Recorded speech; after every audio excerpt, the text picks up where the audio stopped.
கர்த்தருடைய பரிசுத்த நாமத்திற்கு ஸ்தோத்திரம். புதிய நாளை கூட்டி கொடுத்து எங்கள் தேவனுக்கு நன்றி கூறி நீங்க எல்லாரும் தேவனுக்குள்ள மன மகிழ்ச்சியா சந்தோஷமாய் இருப்பீங்கன்னு நான் விசுவாசிக்கிறேன். ஆண்டவராகிய கர்த்தர் இன்றைக்கு ஒரு வேத வார்த்தையினூடாக உங்களிடம் பேச சொல்லுகிறார். ஏசாயா 58 அதிகாரம் 11 வசனம். கர்த்தர் நித்தமும் உன்னை நடத்தி மகா வறட்சியான காலங்களில் உன் ஆத்துமாவை திருப்தியாக்கி உன் எலும்புகளை நினமுள்ளதாக்குவார். என் அன்பான சகோதர சகோதரிகளே, கர்த்தர் நித்தமும் உங்களை நடத்துகிறவராம். மகா வறட்சியான காலங்களிலும் ஆண்டவர் உங்களை திருப்தியாக்குவாராம். நீங்க ஆண்டவருக்கு உண்மையும் உத்தமமாய் இருப்பீங்கன்னா ஆண்டவர் மகா வறட்சியான காலங்களிலும் அவர் ஆத்துமாவை திருப்தியாக்கி உன் எலும்புகளை நினமுள்ளதாக்குவார் என்கிறாரு. எலும்பு உலர்ந்து போயிட்டுன்னா அதுக்கு உயிர் பெற முடியுமா? இறந்து போன எலும்புகள் அது உயிரூட்ட முடியாது.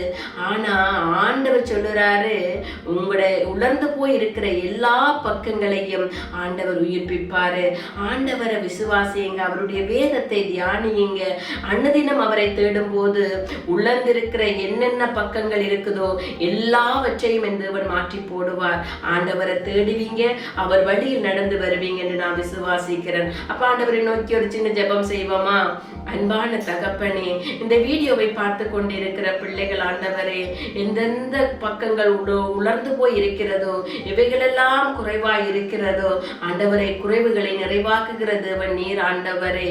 அப்பா, ஆத்மாவில் உண்மை உள்ளவர்களாக இருக்க ஆண்டவரே, மகா வறட்சியான காலங்கள் அவர்களை திருப்தியாக்குவேன் என்று நீங்க சொல்லியிருக்கிறபடியினால், உம்முடைய வார்த்தை அவர்களுக்குள்ளே நிலை நிற்கிறபடியினால், உம்மை உண்மையும் உத்தமமாய் தேடுகிற பிள்ளைகள் ஒரு குறைவும் என்று வாழ உதவி செய்யுங்க. இயேசுவின் நாமத்தில் ஜெபங்கட்டு நிற்கிறோம் பிதாவே, ஆமீன். நீங்க எல்லாரும் மிகவும் விசேஷமான நீங்க. ஆண்டவர் உங்களை ஆசீர்வதிப்பார். ஆண்டவரிடத்தில் மனம் திரும்புங்கள், அவர் வழியில் நடந்து வாங்க. ஆண்டவர் உங்களை ஆசீர்வதிக்க விரும்புகிறார்.